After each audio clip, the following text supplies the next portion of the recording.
we went shopping for a car. It's one of my least favorite things to do, go shopping for a car.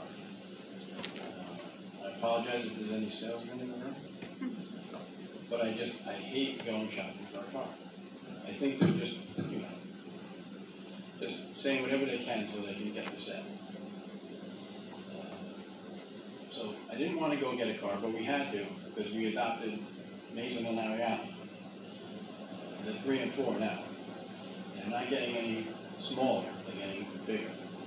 So the vehicles we had before that were a regular cab pickup, which we all cannot fit in, and then my little Kia Soul, which I love. I love that little car. But we just didn't fit, so we went and we looked at something bigger. So, when you walk into any car dealer, they swarm you like bees to like sweet nectar. You walk in there like, oh, can we help you? Can we help you? So I really just don't enjoy it. This year I took Lenny Davis with me.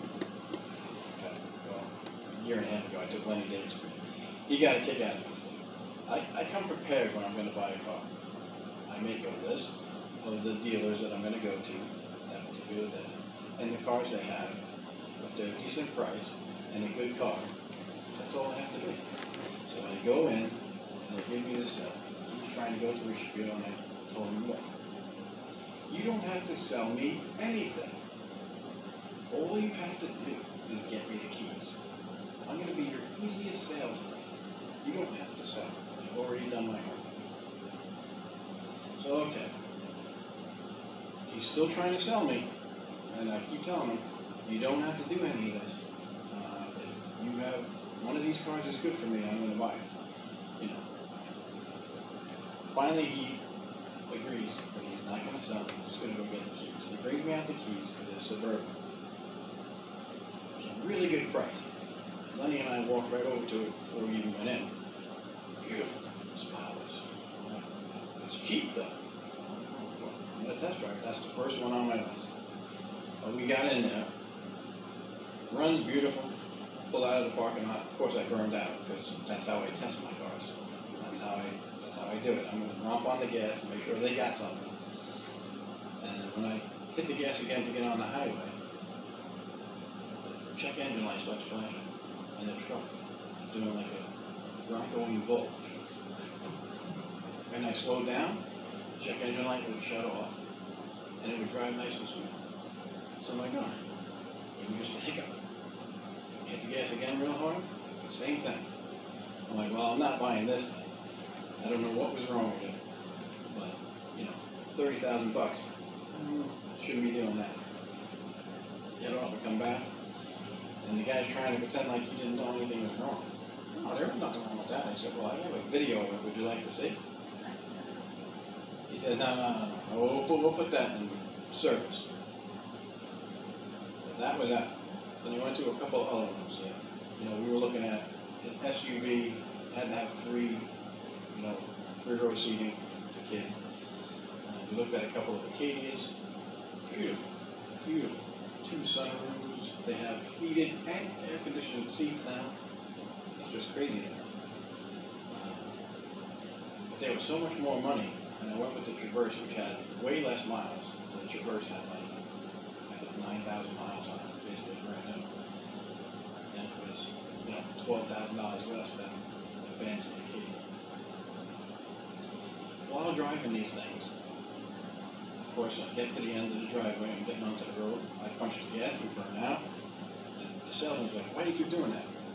I'm testing out the car. It's $30,000 that we're going to spend, we were making sure this is good.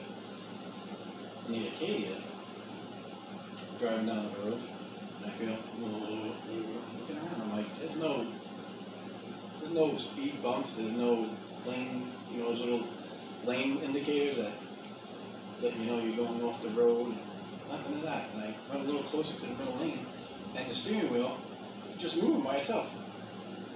Pushed me back right to the middle of the lane. Lane assist. So you don't even have to have your hands on the wheel. And I didn't like it. I'm like, I'm not dealing with that. I'm like, can you shut this off? And the guy's like, no. Vinny and I were talking about shutting off the, the auto stop when you come to a stop sign, how it shuts the car down. And then you let off the brake and it starts up again and you start going. I don't like that either. All the new cars are going that way. But that lane departure thing was really crazy. I didn't know it had it. And it started shaking me and the wheel and it pushed me over. I'm like, I don't want that. Do not want something pushing me and shoving me. So, what that is designed for is to make sure you stay in your lane. I didn't like it, and let's be honest, we don't like to stay in our lane, do we? I mean, I've seen some of you drive, looking on your cell phones, not staying in the lane. I could always tell when someone's on the cell phone when I'm driving the roll-offs for work. Someone's drifting off the road onto the median. You drive by and they're on their phone. Well, they could use that lane assist for sure. But I don't like it. And none of us really likes to be told what to do, right? Or to be shoved around because we're going in the wrong direction. But sometimes we really need that, right? To stay in your lane. We're going to read from the parables of the workers in the vineyard. Matthew 20.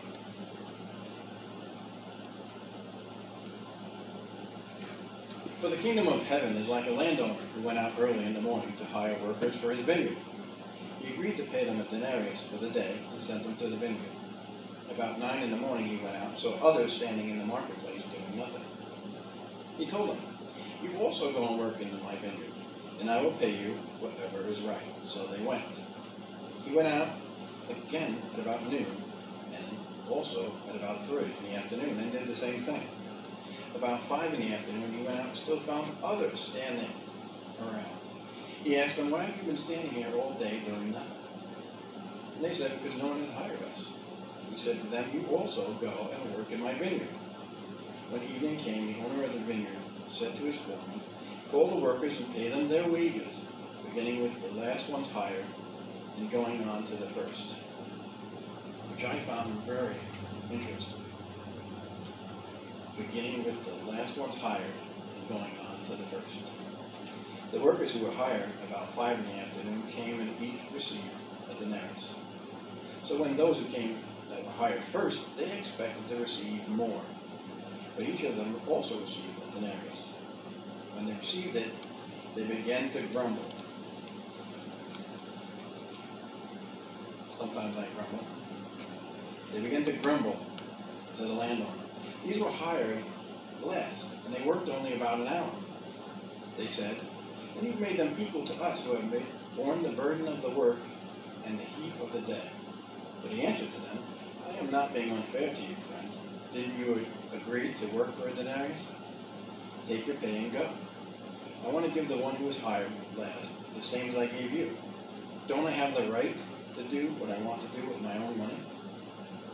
Are you so envious because I am generous?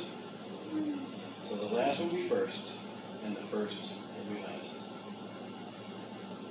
Most of those workers did not stay in their lane. You get it? Stay in your lane. Those workers were looking at each other, looking at the guys who came in for an hour. That's not fair. That's bogus. Why did you give them that? That's ridiculous. It's not fair. Well, my buddy Bill, passed on, went to heaven, used to say, "Tough life is not fair. Stay in your lane." You want to know when life really doesn't seem fair the most? It's when you're looking around at others, right? When you're looking at others to see what they have, what they're doing, you're not concentrating on staying in your own lane. That's the problem. Facebook is famous for this, is it not? I mean, everybody's got a perfect life. I'm wondering what happened. I do not have a perfect life. But if you look on Facebook, there you got the perfect wife, life, vacations, everyone's smiling. You know, if I have pictures of Mason and Ariana, I have to take like, I don't know, 20 or 30 on the cell phone, just keep, and I get one that's semi-good. perfect life. But I stay in my lane. My wife watches all these true-to-life murders, actual stories about murders. And let me tell you, some of those perfect Facebook lives and marriages end up in murder. It's crazy out there. And meanwhile, the week before, they were smiling, they're all hugging each other in, Aruba. I think it was murderous marriages or something like that. So I don't know if my wife's trying to kill me, so if I wind up dead, she might get away with it because she watches all those things. But I'm just letting you know right now, if I die, they better investigate. The problem with comparing ourselves is it makes us unhappy. And not to compare yourself with your neighbor. It's going to do nothing for you. Nothing. I wouldn't even have bought any new vehicle if it weren't for kids. The kids that we got. I love them. But I didn't need another vehicle. I wasn't trying to keep up with the Joneses. That's staying in my lane. I mean, they don't even fit in the back of the truck, really. They don't fit really in the Kia either. They're all jammed up in there now. So we need something bigger. But it wasn't to keep up with the Joneses. And I wanted actually to buy a Kia Telluride, beautiful car. And I went there, and the guy says, "Oh yeah, but you're gonna have to add like $6,000–7,000 to that sticker price." What? Yeah, that's what we're getting from now. I'm like, not from this guy. I'll buy something different. I'm not trying to keep up with the Joneses. Now I love the look of that car, so I would have bought it. But I'm not paying more for something than it's worth. So, comparing ourselves to others is not a good thing to do. Trying to be something you're not, or worse, sometimes what others expect you to be, is a horrible place to live. And that's going to cause you to drift out of your lane. And if you drift out of your lane, you could crash. And worse, you can make others crash. Stay in your lane. Be who God has called you to be. Imagine bowling, which, I can take it or leave it. Some of my buddies love bowling. I can take it or leave it. But if you wanted to make it really exciting, how about you go to the bowling alley? You don't use your lane. You use the guy next to you. Throw it over there. That one I might be in for. Exciting. But you stay in your lane in the bowling alley, don't you? Otherwise, nothing good comes of it. And bowling, usually if they're in the league or something, some people take bowling very seriously. If you get up there and they're getting ready to bowl, and you just go up there and bowl, because I don't really aim, I just whip it down there. At the same time they're bowling, well, you will get a dirty look. You're not supposed to do that. There's all rules and regulations. You're supposed to stay in your own lane and wait for your time to bowl. Life's a lot like that.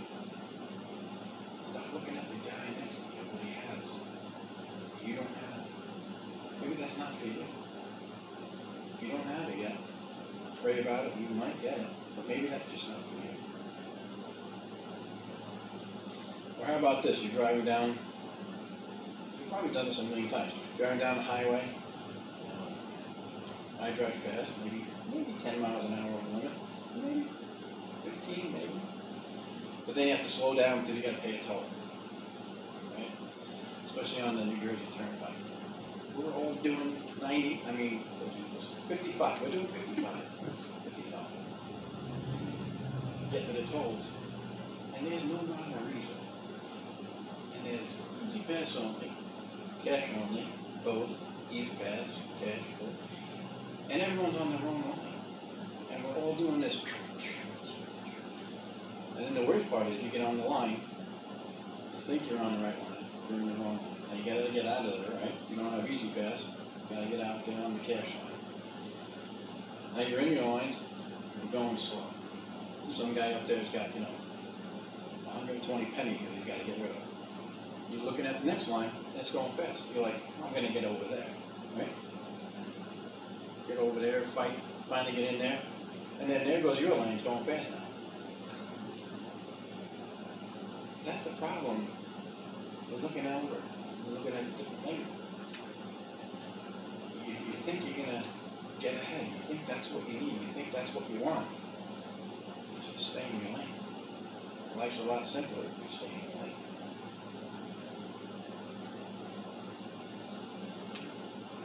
I know you've done that, you know.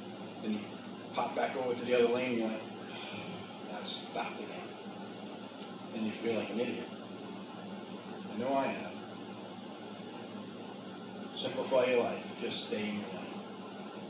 How about the checkout lane in the grocery store? Same thing. Every lane I get in, I don't get behind my wife. Don't get behind Penny's sister. Don't do it. You see those two? Find another lane. That's what I'm going to tell you. Find another lane. They got coupons. And the store's going to pay them to take the groceries out. I'm telling you, especially Amy, you know how to do it. That woman come away with like $15. They're giving her $15 to take $500 worth of groceries. Don't get behind her. If you're looking at other people in different lanes, and they seem to be moving faster than you, it's not necessarily so. And it's not necessarily you. Stay in your lane. Romans 12, 3-8. For by the grace given to me, I say, to every one of you, do not think of yourself more highly than you ought, but rather think of yourself with sober judgment, in accordance with the faith God has distributed to each of you. For just as each of us has one body with many members, these members do not have the same function. So in Christ, we, though many, form one body, and each member belongs to all the others. We have different gifts according to the grace given to each of us. If your gift is prophesying, then prophesy, in accordance with your faith. If it is serving, then serve. If it is teaching, then teach. If it is to encourage, then encourage. If it is giving, show generosity. If it is to lead, do it diligently. If it is to show mercy, do it cheerfully. We're not all the same. You have a lane.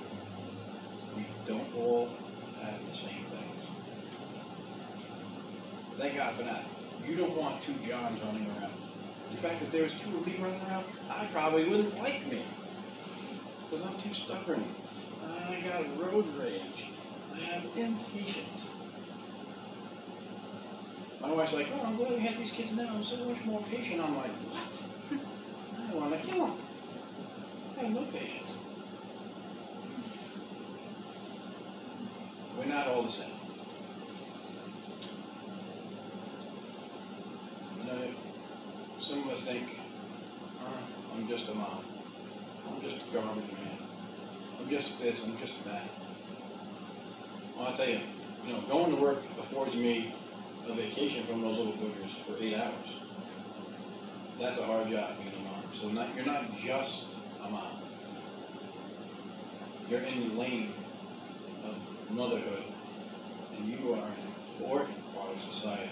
Let me tell you, we're experiencing that more and more, the knowledge of that. You're not, no such thing as just a mom. No such thing. We need them. Don't look over if someone else is doing something different. Stop comparing yourself with other people. Stay in your lane. Just be you. When you try to be something you're not, it hinders your walk with Jesus. That junk is going to trip you up. Worried about what the Joneses have. That stuff is going to cause you to drift out of your lane. Stay in your lane. Be the best version of you that you can be. Because there's no one else who can do the things you are going to do. Don't spend your life drifting in and out of your lane. God's got your life put together. We just have to stay in our lane and follow God's leading. 1 Corinthians 12 through 20. Just as a body, though one, has many parts, all and many parts form one body, so it is with Christ. We're all baptized by one Spirit, so as to form one body, whether Jew or Gentile, slave or free. And we were all given to the same Spirit to drink. Even so, the body is not made up of one part, but many.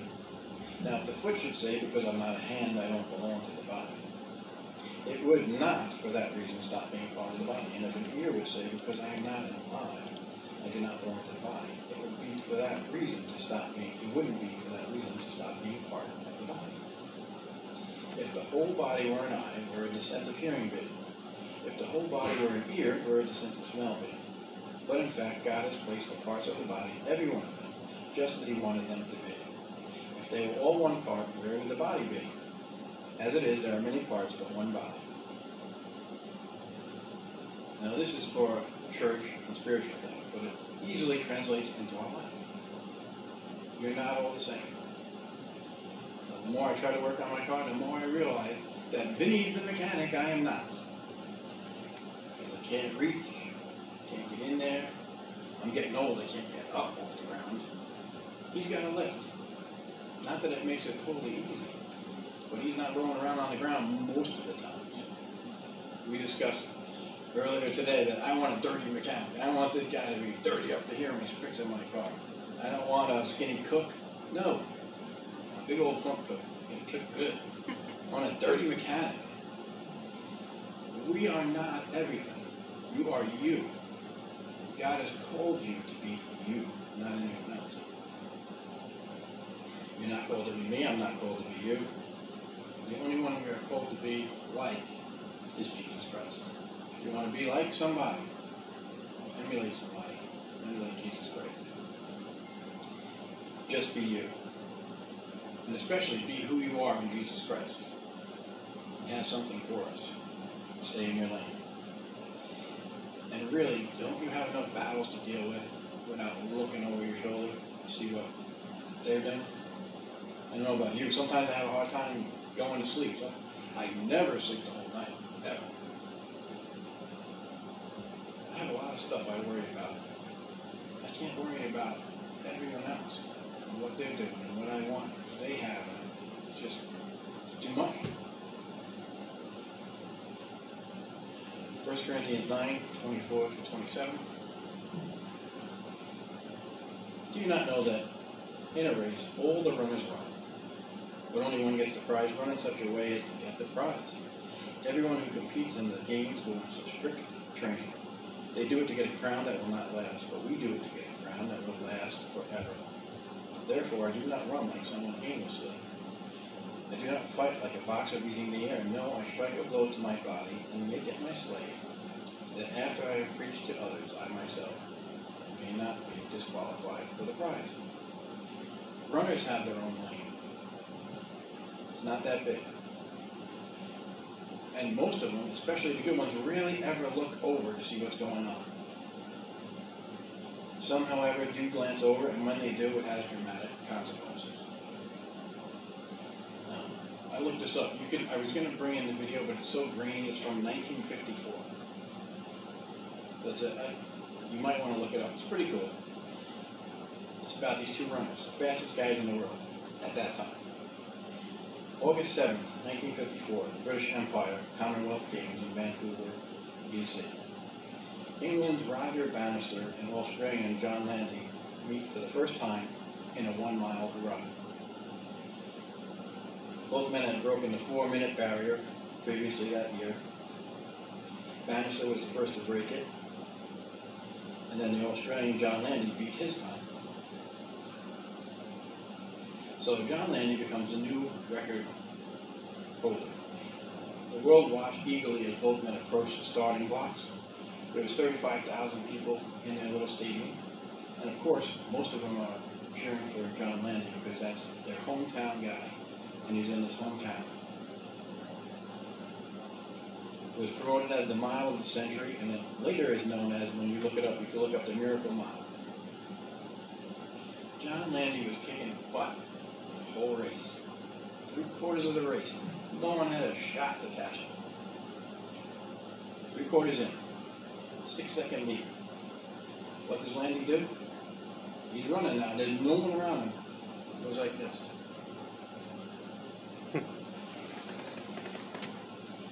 Well, that little look cost him 3 seconds. Now, the next guy up is right on his tail. So he lost half of his lead. He would have won if he just kept looking at where he had to go. Roger now is breathing down his neck. And you can tell he's running. I don't run. Ever since they invented the combustible engine, I don't run. These guys are running. And you can tell he wants to look, and he's got his face, and he's not concentrating in his lane on the goal. He's looking at this guy. And every time he does that, this guy's gaining it. Cut to 2 seconds left, 90 yards. In the world's most memorable race. It was pretty cool. Even though it's grainy, like I said, it is an old one. John Landy glanced over his left shoulder because that's where he thought, you know, runners, they try to use that inside track because it's the shortest and you get the most speed, the angle's the best, right? So he thought the guy was passing him there. So again, this is the second time he glanced over. He glances over, he doesn't even see the guy because now he's getting passed. Landy glanced over her shoulder to the left and Bannister streaked by to beat Victor. They both broke the record that day, again. But Landy did not win the race because he was looking at another person in another lane.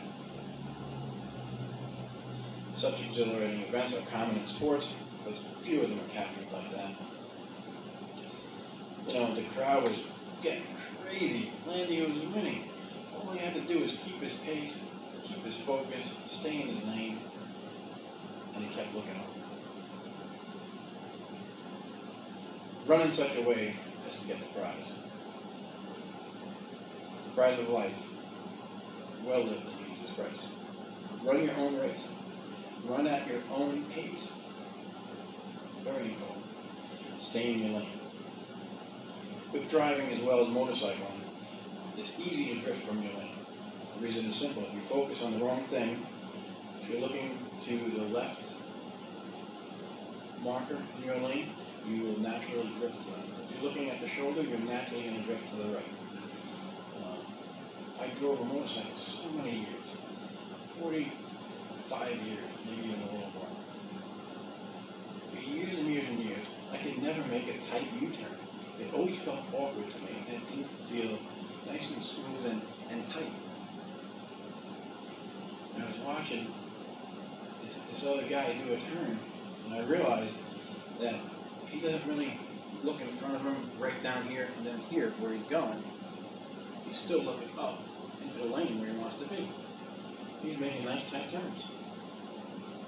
I didn't realize you have to actually, even in the motorcycle, when you think you're right here, you're on the ground, nothing, you gotta look at where you want to go. I have all this stuff right here, and now I could actually turn the motorcycle like you're supposed to. And I'm telling you, 30 years I didn't know. It just felt weird to me because I wasn't doing it right. I wasn't focusing where I wanted to go, in my lane.